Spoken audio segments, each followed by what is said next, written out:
mungkin dalam beberapa hari ini ternyata polling itu keluar ya, dan salah satunya ada menunjukkan nama kami ya. Yang pertama, saya merasa bersyukur bahwa dipertimbangkan untuk sebuah posisi yang bagi saya sangat penting dan juga memiliki beban yang besar, tapi juga privilege yang besar. Jadi di situ saya merasa bersyukur sudah dipertimbangkan dalam hal itu. Mungkin akhirnya apa yang terjadi setelah polling ini ya kita tunggu, masih menunggu, karena kami juga adalah kader partai yang mengikuti proses-proses dari partai.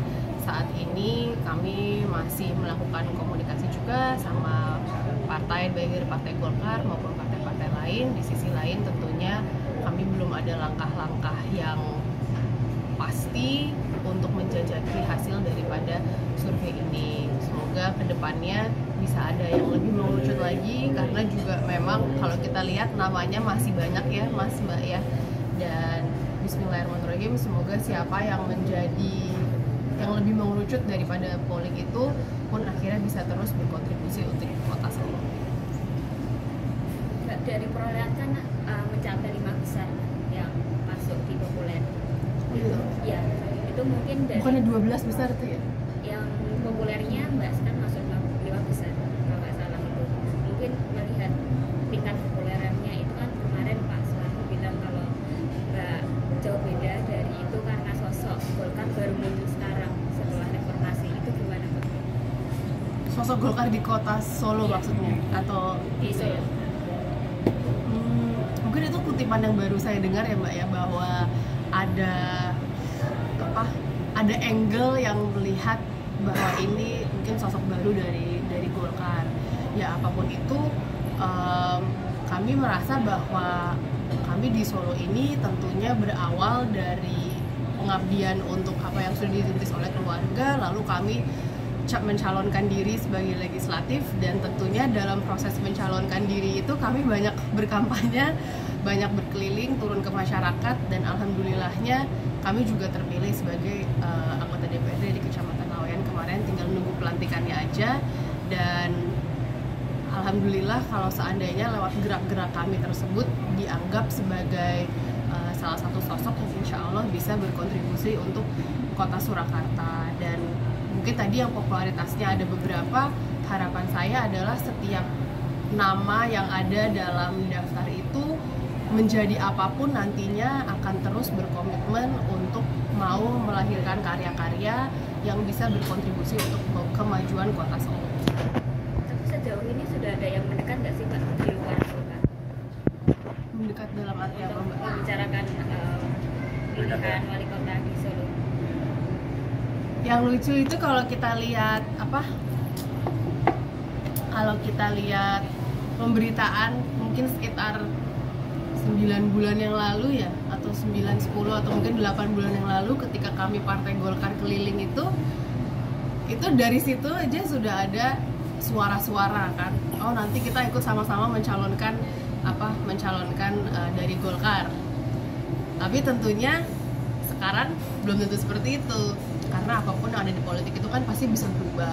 Jadi akhirnya yang saya sampaikan adalah semua masih dinamis, komunikasi politik itu terus dijalankan tanpa melihat situasi, karena kami memang adalah stakeholder kota. Jadi antar partai saya meyakini bahwa antar partai perlu ada komunikasi yang baik.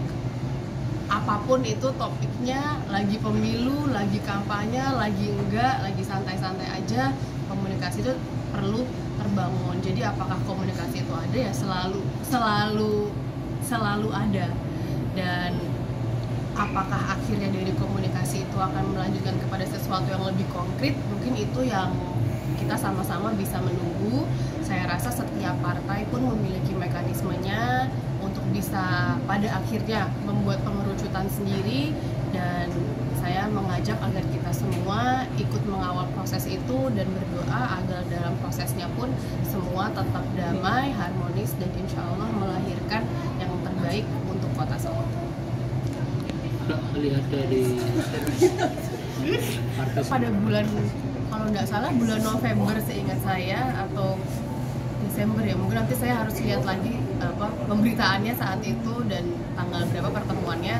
Tapi pada masa kampanye itu memang kami seluruh ketua DPD dari tingkat kabupaten kota dan tingkat provinsi di seluruh Indonesia itu dikumpulkan di DPP Partai Golkar, di mana setiap ketua tersebut itu mendapatkan semacam surat tugas ya, surat petunjuk untuk akhirnya semua mensukseskan pilkada. Tentu kenapa saat itu suratnya dikeluarkan pada saat proses pileg, karena itu kampanye, itu harapannya adalah agar semangat menyongsong pilkada itu pun juga sudah terasa bagi para caleg dan bagi setiap partai tingkat kabupaten kota maupun provinsi.